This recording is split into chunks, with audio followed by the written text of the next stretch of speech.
Last week we looked at the Pacific sign that Jesus described in verse 15, which would indicate that the destruction of Jerusalem was about to happen.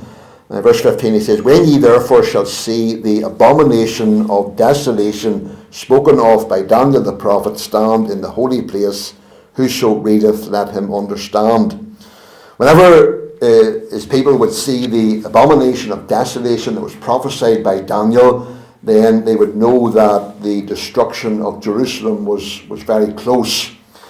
Daniel's prophecy, we looked at this last week, about the abomination of desolation was first fulfilled by a Syrian king by the name of Antiochus Epiphanes, who in 168 BC savagely attacked Jerusalem, and he killed tens of thousands of its inhabitants. He then entered the Holy of Holies in the temple, and he sacrificed a pig on the altar of burnt offering. Of course, pigs were an abomination, being an unclean animal to the Jews. And he then took broth from the flesh of that unclean pig, and he sprinkled it all over the precincts of the holy grounds of the temple there, just as an act of deliberate defilement. A statue of the god Zeus was then placed in the temple, and human sacrifices were made on the altar. This caused that the Jews wouldn't go into the temple, and it became desolate. There was no worship taking place there. So that's why it was described by Daniel as the abomination of desolation, or the abomination that causes desolation. Jesus had predicted that something of a repeat performance would take place in his generation in connection with the fall and destruction of Jerusalem. And this would be a sign that its prophesied destruction was at hand. And this sign took place whenever the Roman general Titus, along with his armies, came and besieged the city of Jerusalem and captured it in AD 70. And we've been looking as we've been going through Matthew 24 here, how Jesus predicted many of the things that would happen around that time, events that would lead up to the destruction of Jerusalem as part of God's judgment on the Jewish nation because they rejected their Messiah. The Romans, whenever they captured the city of Jerusalem there in AD 70, they set fire to the city, and while it was still burning, the Roman soldiers brought their legionary standards into the temple precincts which had idolatrous representations of Caesar on them, and also the Roman eagle. And setting those things up there in the temple by these heathen Roman soldiers in the very temple, the place of God's worship, was an absolute abomination to the Jewish people. So that's the sign that Jesus spoke of there then in verse 15, when he said, "When ye therefore shall see the abomination of desolation spoken of by Daniel the prophet stand in the holy place." So he's given this sign that would indicate that the destruction of Jerusalem, the temple, was very, very close. Then in verses 16 to 20, Jesus gives his people a plan of escape. Whenever the sign of the abomination of desolation appeared, that was a signal that they were to immediately flee from Judea. Luke, in his account, added the warning that his people were not to enter the city at this time. Luke 21 verse 21, he said, "And when ye shall see Jerusalem compassed with armies, then know that the desolation thereof is nigh. Then let them which are in Judea flee to the mountains, and let them which are in the midst of it depart out, and let not them that are in the countries enter thereinto." So Jesus said when they would see the Roman armies surrounding the city of Jerusalem, they would know that its desolation was near, and those who were in Judea were not to enter into the city, but they were to flee to the mountains. One commentator said, "The disciples are not to stay and fight for the physical survival of Jerusalem. They are not to be implicated in the coming war. Jesus will die at the hands of the Romans on the charge of being a Jewish rebel, but they are not to do so. No mistaken sense of loyalty must sway them into trying to bring the kingdom, after all, by means of the sword. Rather, they are to waste no time. They must run away. So whenever the Roman armies then arrived and desecrated the holy place, Jesus was warning his people that were in Judea, that is the region outside the city, those of his people who were found there at that time, that they were to flee to the mountains. Verse 16, he says, then let them which be in Judea flee into the mountains. They were not to try and enter into the city of Jerusalem, thinking that the Lord would never allow the city to be taken. It was doomed for destruction. God had predicted and decreed its judgment. So they mustn't try to enter the city to attempt to save it from the invading Romans. They were to flee and allow God to send his judgment on the city as part of his judgment on the Jewish nation for rejecting their Messiah.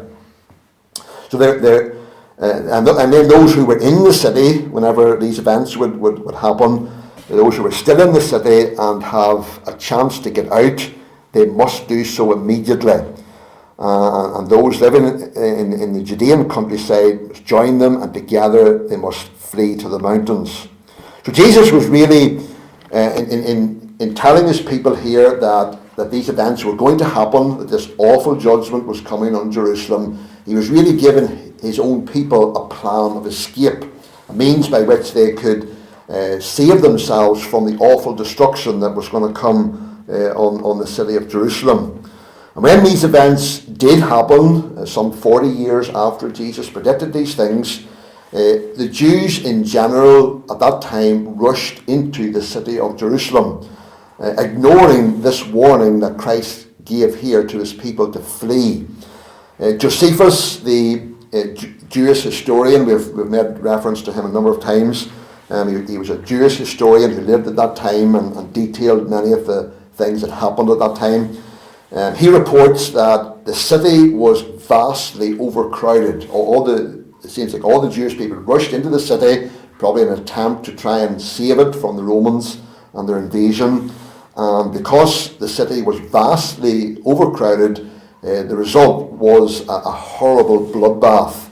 And we will look, God willing, next week, just something of the horrors of what actually did take place at that time. But it is said that not one believer in Christ perished at that time.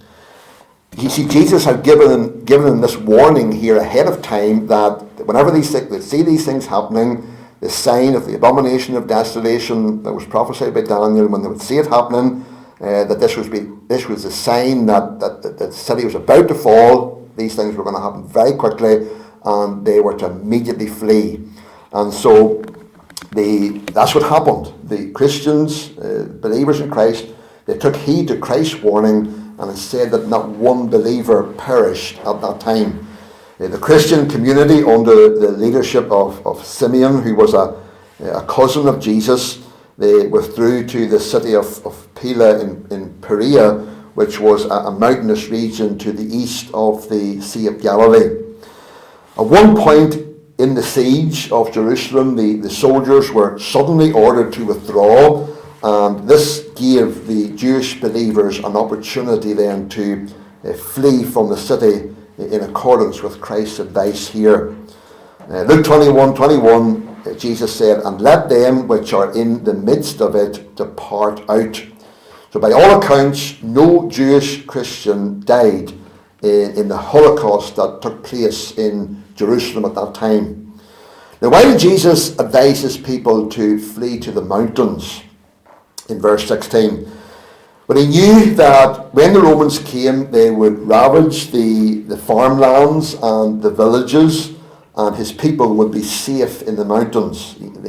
Jesus knew that the mountains would be a place of safety for them, that the Romans would not be there and that wouldn't harm them. The Roman soldiers, plundered and killed everywhere, but Christ's people were unharmed in the mountains. Verse 17 says, "Let him which is on the housetop not come down to take anything out of his house." Jewish houses within walled cities at that time were flat roofed, and they often formed a continuous terrace right to the walls of the city, almost like an elevated walkway. And this would have made it possible for Christ's people who were in the city to quickly get out. And that's why Jesus told them here that those who were on the rooftop, they were not to come down. They were just to quickly make their escape and get out of there as fast as they could. Verse 18, it says, "Neither let him which is in the field return back to take his clothes." So working men out in the fields, they will have to get by with their work clothes that they had on them. They would have no time to return and to pack and to get other clothes. They must just take off for the mountains immediately. In verse 19 it says, "And woe unto them that are with child, and to them that give suck in those days." The sympathetic heart of Jesus goes out to pregnant women and to nursing mothers. They will obviously be ill prepared for such a hasty escape. And you know what it's like if you have a little one or a baby or even a pregnant mother, how it's more challenging even to do anything.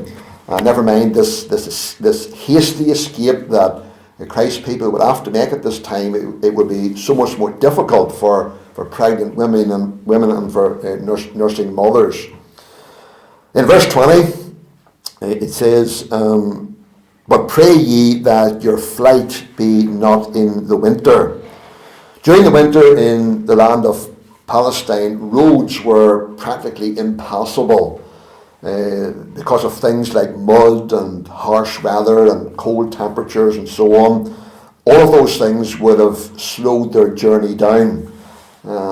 We know something of that in Africa. There was rainy season out there, and roads were much more difficult to pass. In fact, some roads were impossible to travel on during the rainy season just because of how muddy they would have been.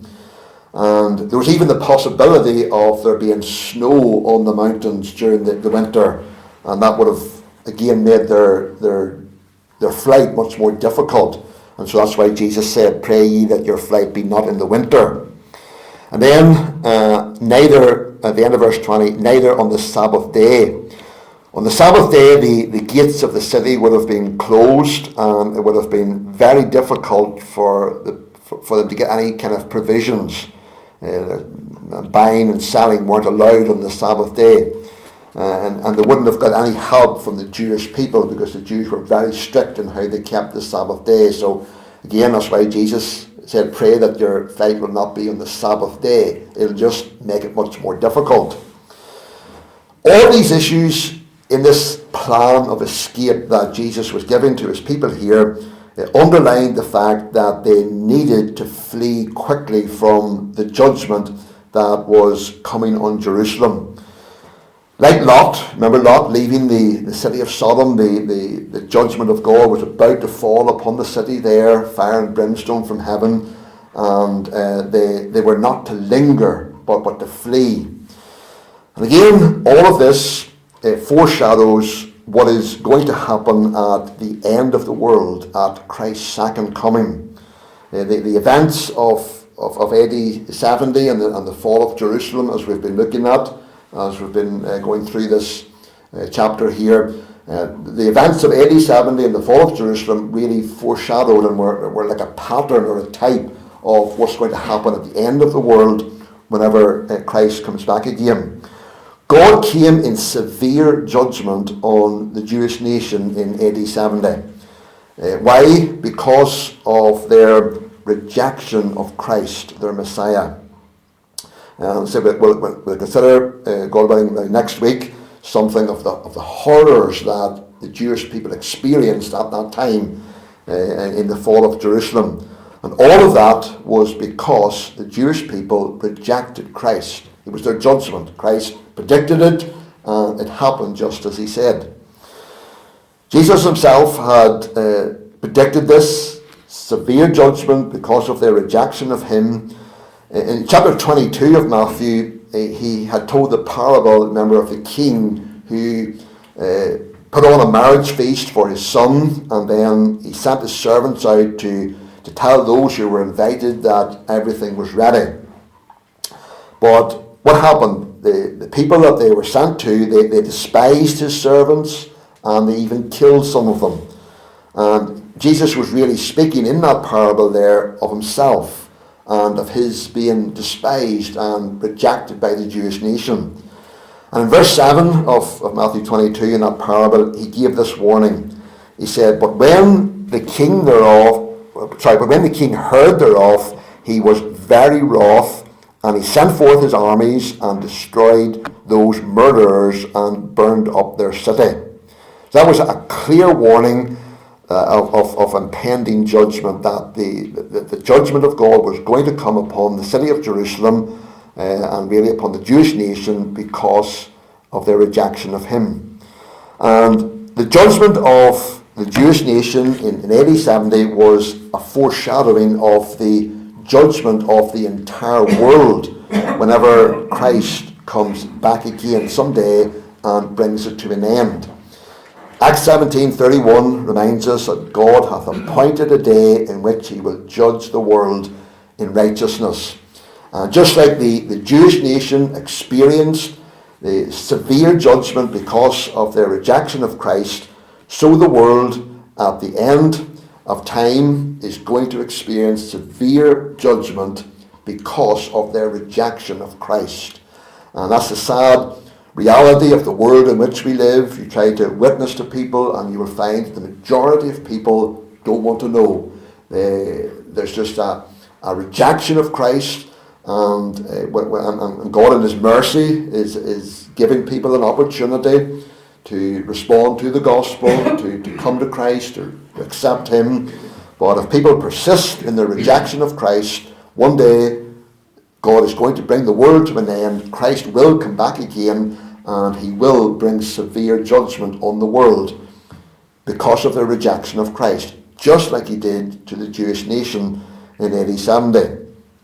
Paul described in Romans 2, 5 and 6 as the day of wrath and revelation of the righteous judgment of God, who will render to every man according to his deeds. There is wrath to come. Hebrews 10, 26 and 27 says, For if we sin willfully, after that we have received the knowledge of the truth, there remaineth no more sacrifice for sins, but a certain fearful looking for of judgment and fiery indignation which shall devour the adversaries. The world, whenever we think of the end of the world and Christ coming back again, at that time the world will have received the knowledge of the truth, as we saw one other week. I think it's verse 14 where it says that this gospel of the kingdom shall be preached in all the world for a witness unto all nations, and then shall the end come. So before the end comes, before judgment falls on this world, everybody is going to have had the opportunity to hear the gospel and have an opportunity to respond to it. And so because people will willfully reject the gospel that they would hear, then they will, just like the Jewish nation did in AD 70, they will experience the wrath of God, the judgment of God. But just like Christ provided a plan of escape for his people for those awful events that happened in AD 70 there in Jerusalem, so God has provided a way of escape for us from the wrath of God that is coming upon this world.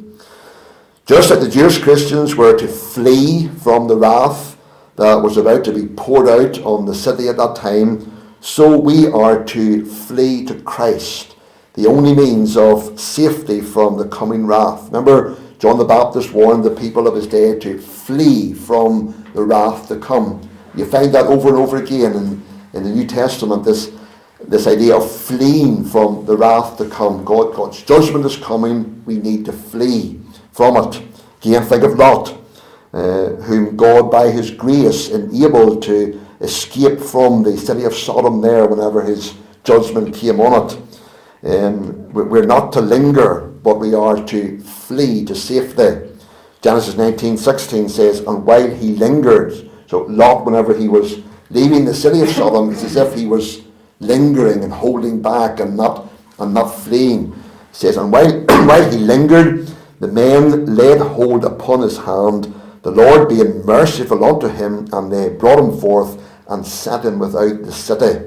So you can almost see the urgency there, the angels taking Lot by the hand as he lingered and getting him out of there as quickly as they could, for the judgment of God was about to fall upon the city.